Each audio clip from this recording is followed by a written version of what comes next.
saúdo com a gloriosa paz do Senhor. Graças a Deus por mais esta oportunidade que o Senhor nos concede de estarmos aqui para fazer uso da palavra de Deus e nos enriquecermos através das Escrituras Sagradas. Abra a tua Bíblia neste momento, no Evangelho do Senhor Jesus Cristo, escrito por Lucas, capítulo 7. Lucas, capítulo 7, versículo 18 ao 22.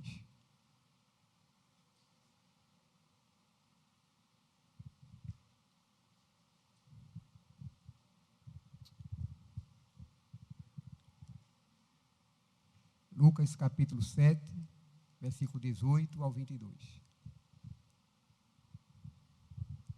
Todas estas coisas foram relatadas a João Batista pelos seus discípulos.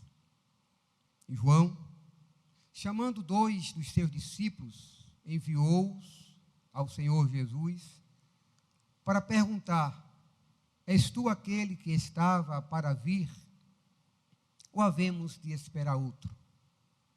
Quando os homens chegaram junto de Jesus, disseram: João Batista nos enviou para te perguntar: és tu aquele que estava para vir, ou esperaremos outro?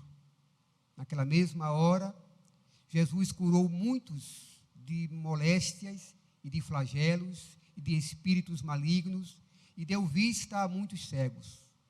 Então Jesus lhes respondeu: ide e anunciai a João o que vistes e ouvistes. Os cegos veem, os coxos andam, os leprosos são purificados, os surdos ouvem, os mortos são ressuscitados, e aos pobres é anunciado o Evangelho. Louvado seja Deus. E aos pobres é anunciado o Evangelho. Evangelho, meus irmãos, é boas novas. Evangelho significa boas notícias. A palavra de Deus diz, através do apóstolo Paulo, que o Evangelho é poder de Deus. Poder de Deus para a salvação de todo aquele que crer. Nesta manhã eu gostaria de uma forma sucinta e bem objetiva, falar deste Evangelho, que liberta o mais vil pecador, que transforma, que dá vida, que dá esperança, que dá vida eterna àqueles que realmente se convertem de forma genuína ao Evangelho do Senhor Jesus Cristo. E aprove a Deus, nesta manhã, que o Espírito Santo atue na vida de todos aqueles que estão atentos à pregação da palavra de Deus nesta manhã. Aprove a Deus que o Espírito Santo venha atuar na sua mente, no seu coração, na sua alma, no seu intelecto, que você possa compreender e experimentar dos benefícios que este Evangelho, o Evangelho do Senhor Jesus Cristo, proporciona a todo ser humano.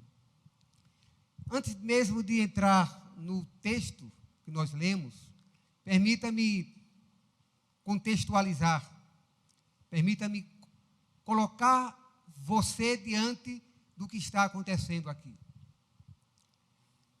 João Batista, aquele que anunciava a vinda do Messias, aquele que abria o caminho para a propagação do reino de Deus, João Batista está preso neste momento.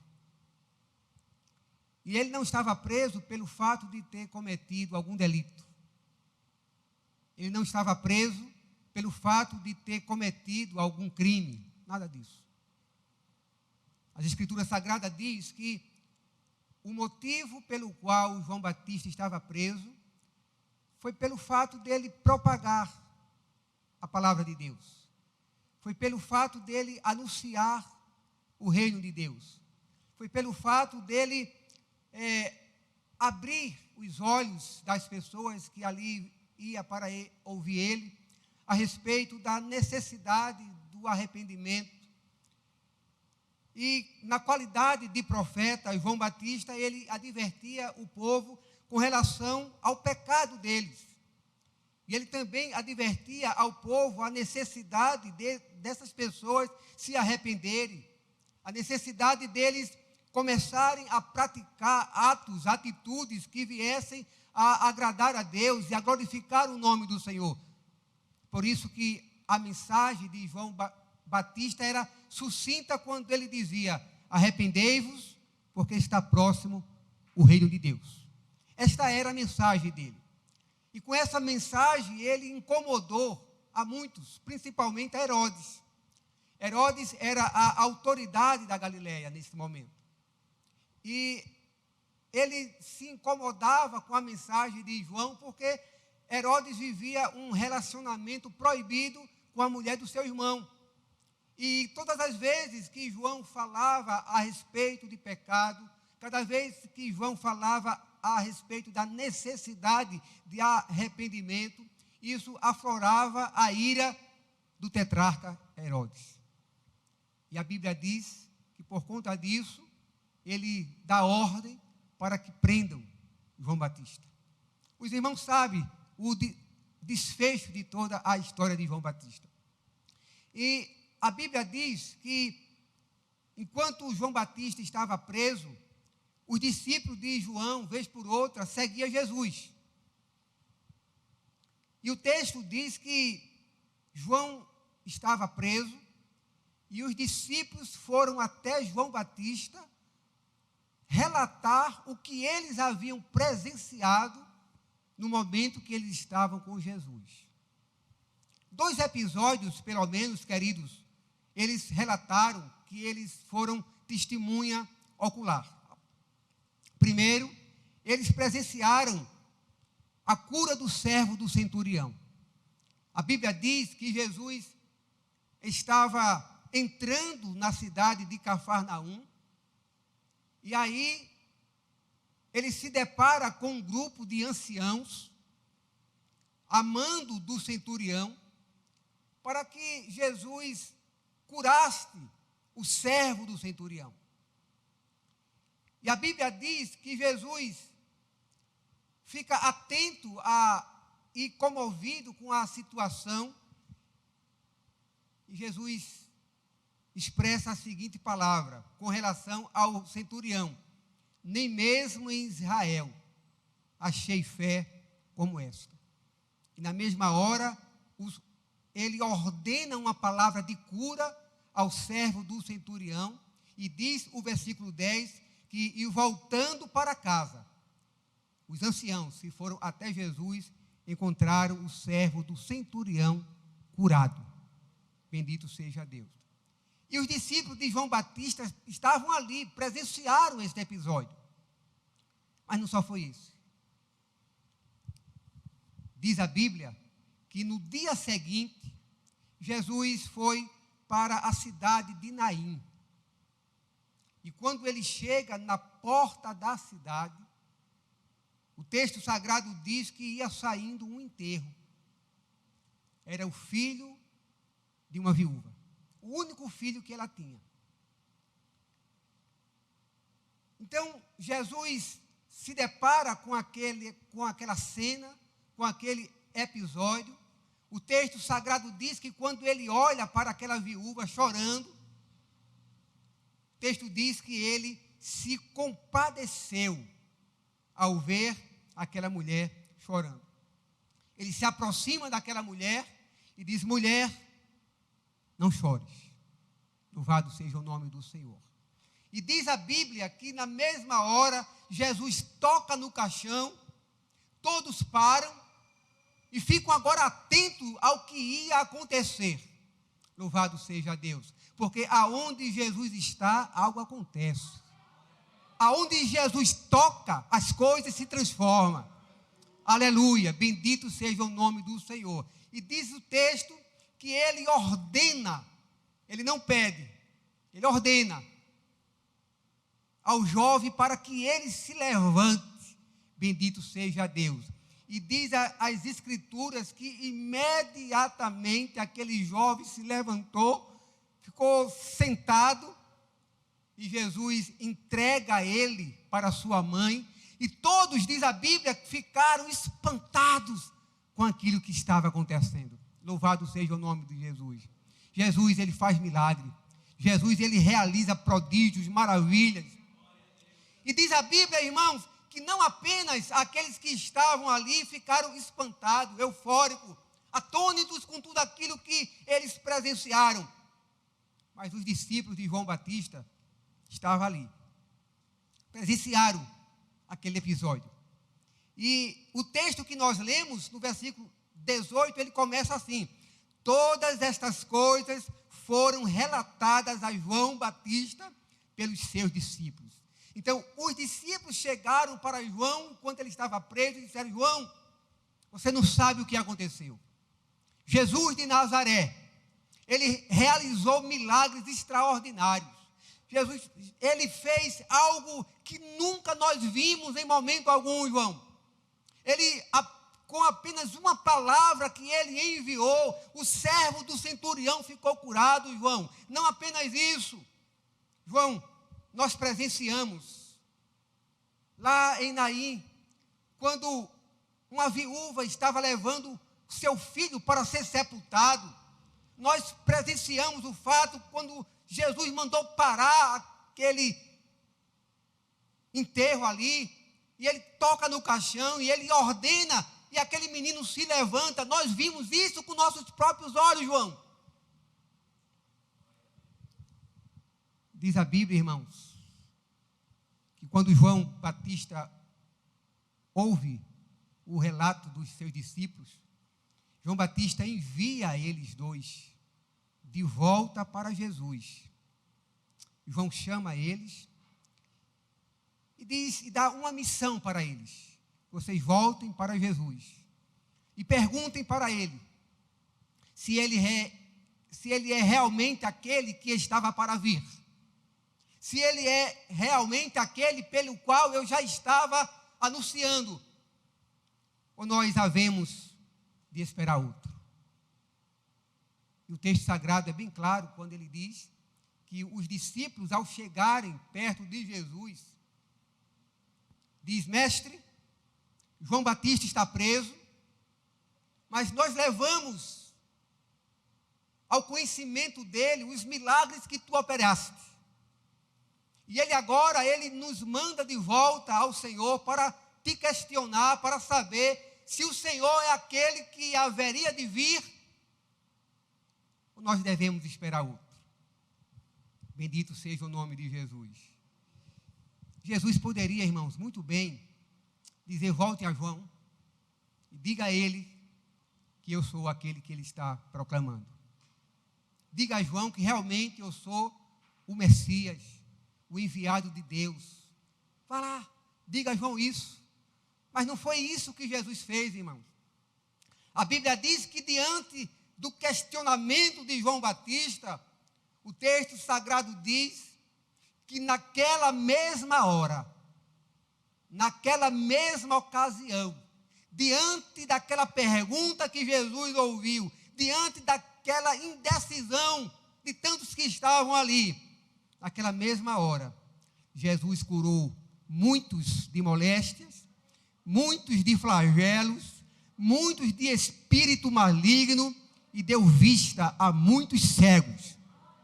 Louvado seja Deus. Jesus fez isso.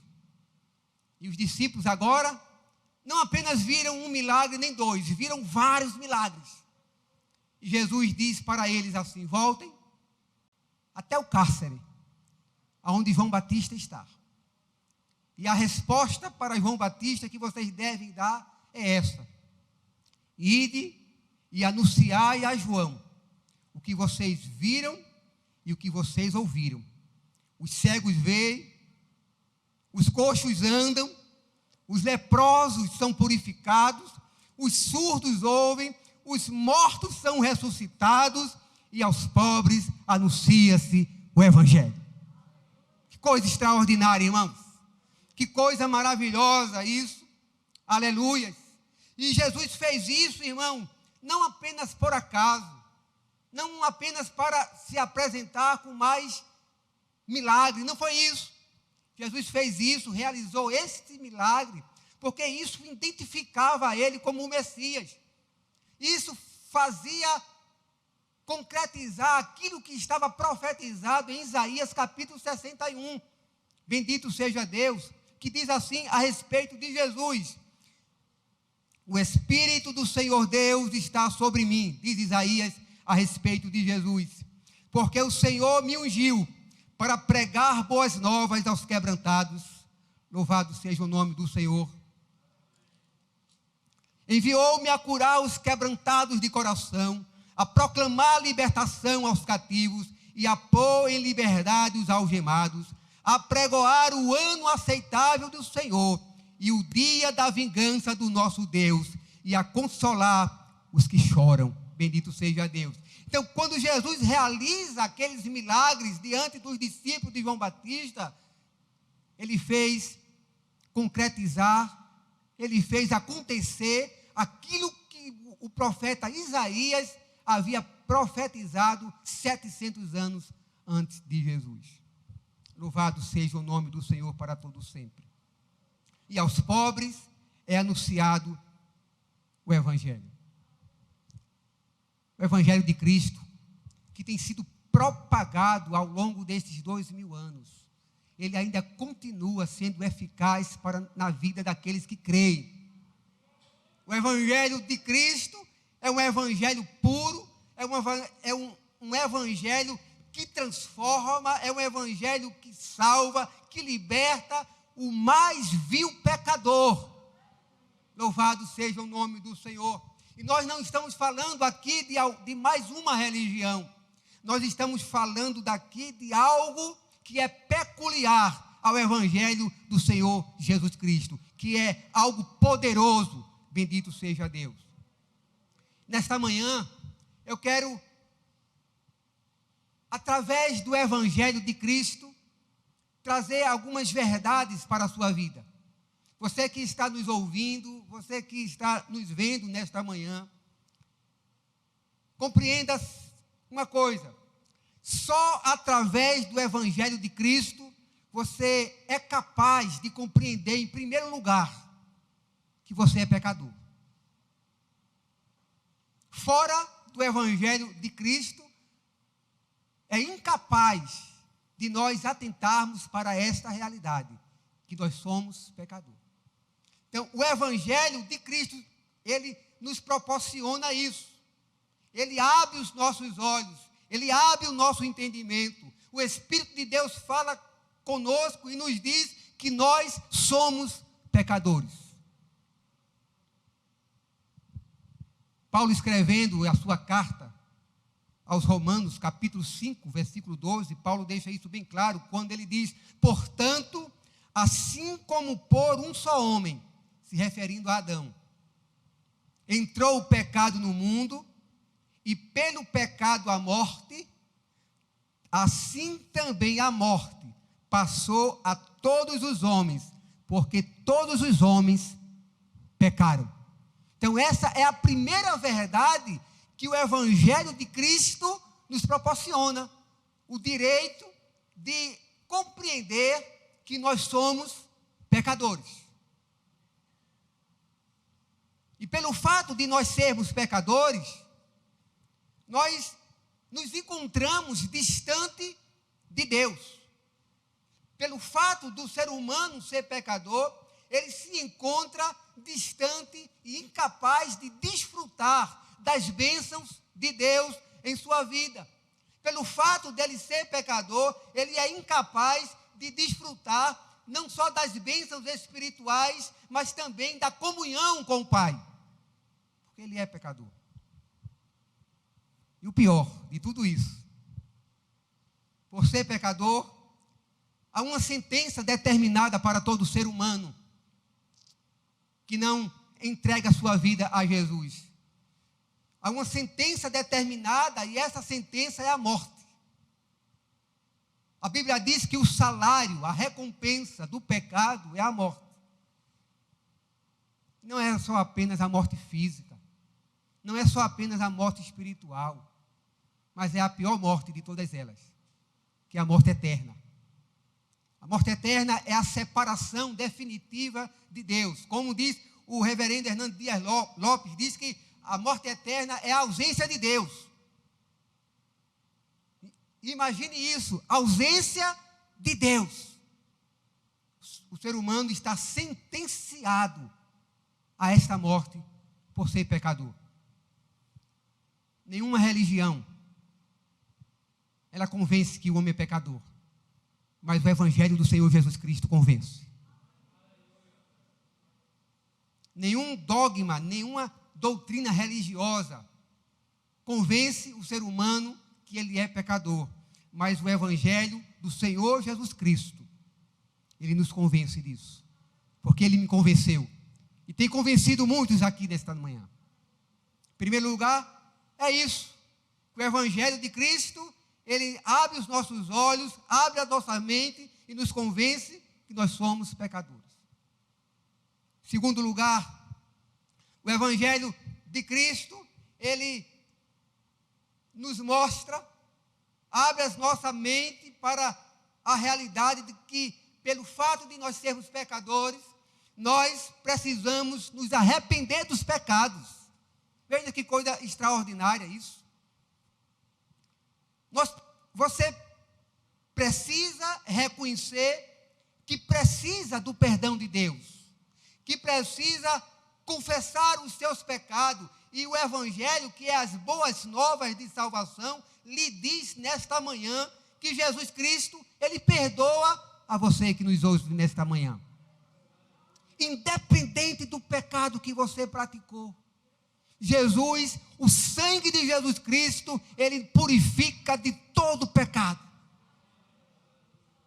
Não permita que Satanás engane você. Eu vi um testemunho de uma pessoa que disse a mim que o seu tio morreu sem salvação. Por mais que ele pregou para o seu tio. Mas o seu tio chegou para ele e disse: olha, o que eu pratiquei, não há perdão. Não há perdão para mim, eu fiz muitas coisas ruins. Eu fui um homem mau. E eu não mereço perdão e não há como me perdoar. Satanás ludibriou este homem. Satanás enganou este homem. Enganou completamente. A palavra de Deus, as escrituras sagradas nos diz: se confessarmos os nossos pecados, ele, Jesus, é fiel e justo para nos perdoar os pecados e nos purificar de toda injustiça. Bendito seja o nome do Senhor. Martinho Lutero viveu alguns momentos terríveis quando ele se converteu. Terrível por causa do pecado. Mas Deus, através do seu Espírito Santo, convenceu Martinho Lutero a compreender de que ele havia sido perdoado, porque o sangue de Cristo, ele nos purifica de todo o pecado. Há um certo hino que diz: não há pecado que Cristo não perdoe. Oh, que coisa extraordinária. Aleluias. Por isso, nesta manhã, o Evangelho de Cristo proporciona a você a oportunidade para se arrepender, para confessar os seus pecados e começar uma vida nova. Louvado seja Deus. E como foi falado aqui já, arrependimento significa algo completamente diferente de remorso. Arrependimento significa mudança de atitude, mudança de comportamento. Quem se arrepende, muda. Quem se arrepende é transformado. Bendito seja o nome do Senhor para sempre. Um dos maiores exemplos que eu vejo na Bíblia de arrependimento é o filho pródigo. É o maior exemplo. O texto sagrado diz que ele estava ali tomando conta de porcos, querendo comer o que os porcos comiam e ninguém lhe dava nada. Mas a Bíblia diz que ele se lembrou que tinha um pai. E ele disse: levantar-me-ei agora mesmo Perceba, atitude, ação. Levantar-me-ei agora mesmo. Vou ter com meu pai. E vou dizer: Pai, pequei contra os céus, pequei contra a terra. Já não sou digno de ser chamado filho teu. Recebe-me pelo menos como teu empregado. Isso é arrependimento, irmãos. Isso é uma prova de uma transformação radical. Ele mudou a sua atitude, os seus pensamentos. Louvado seja o nome de Jesus. Nesta manhã, o convite que o Senhor Jesus Cristo faz para você, através do Evangelho, é que você reconheça que é pecador e se arrependa dos seus pecados nesta manhã.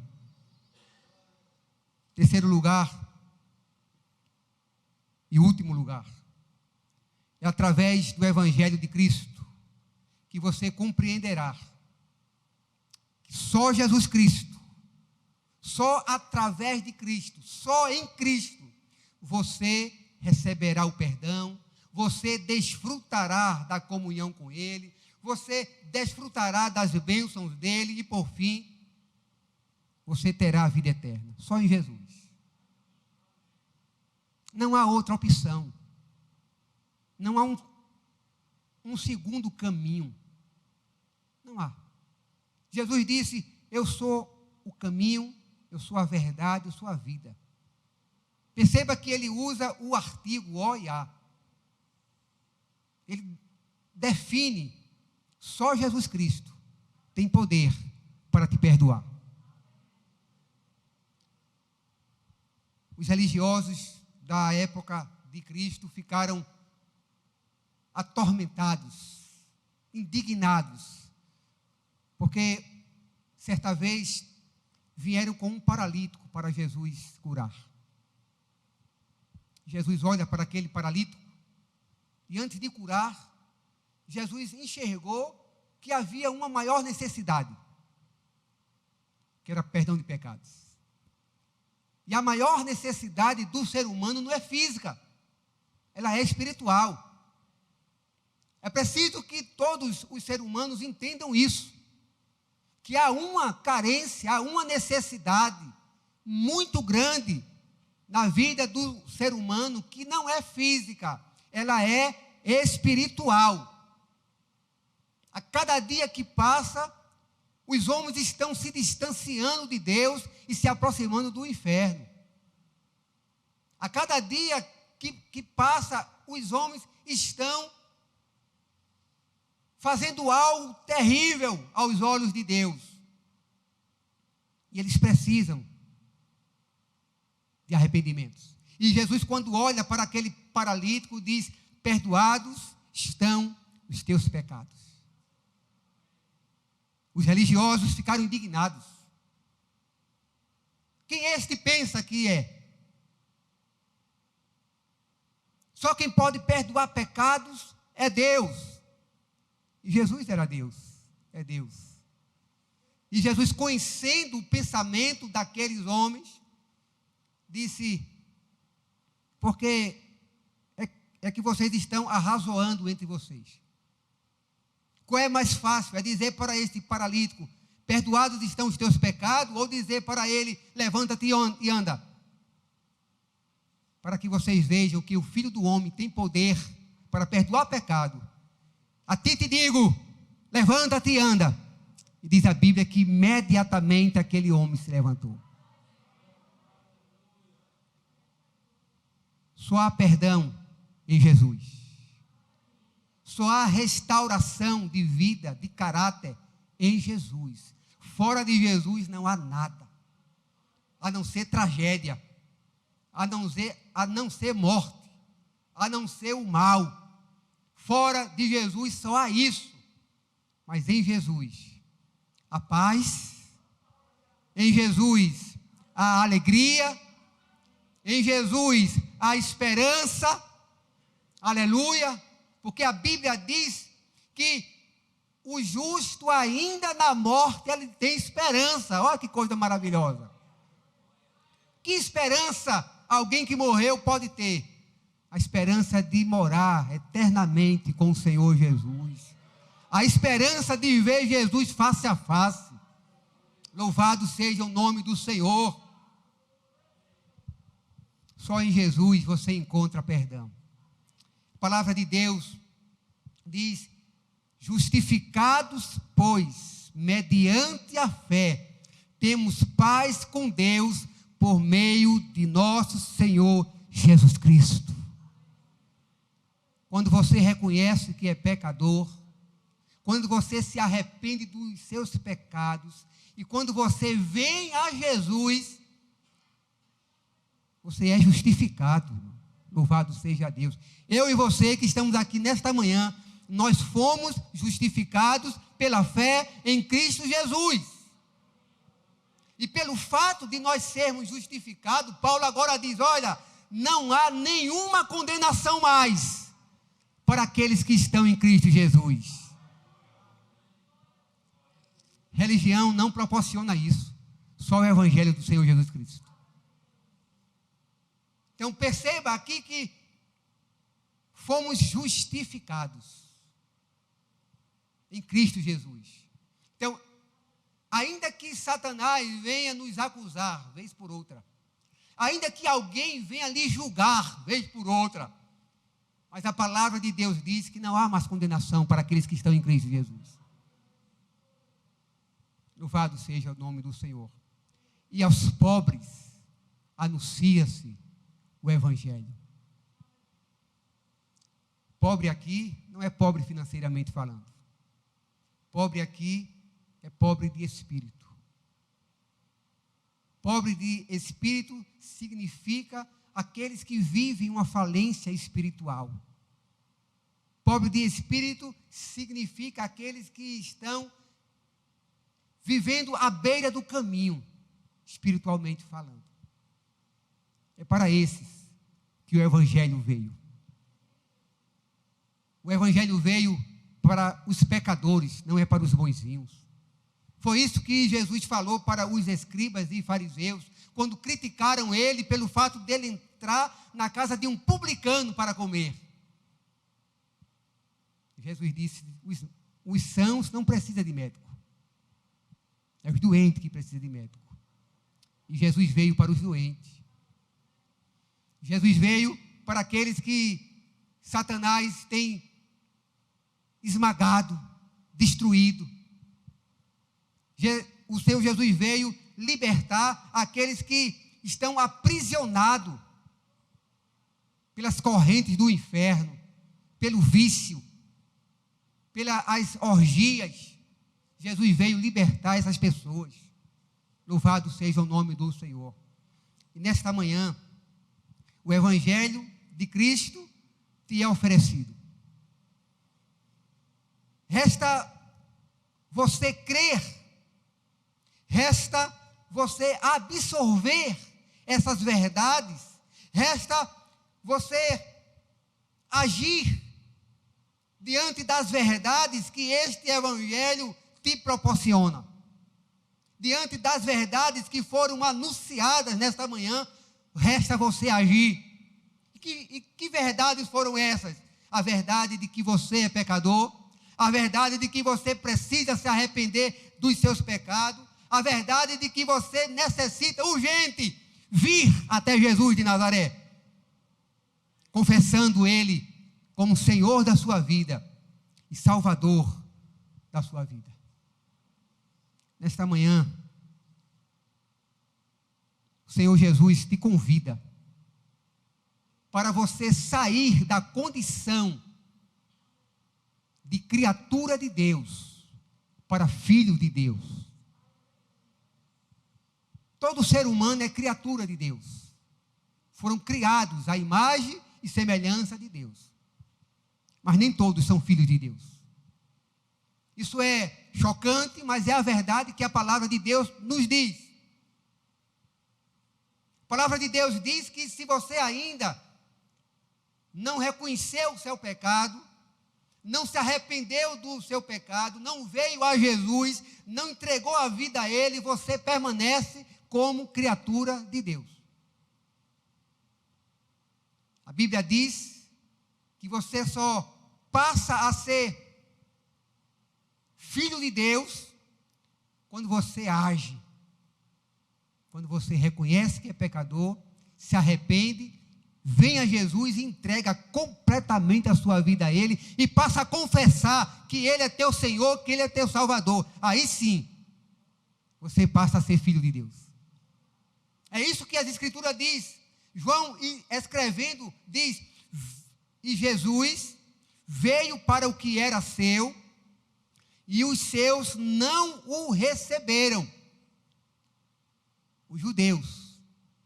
Mas, porém, louvado seja Deus, a todos quanto o recebeu, que coisa extraordinária, irmão.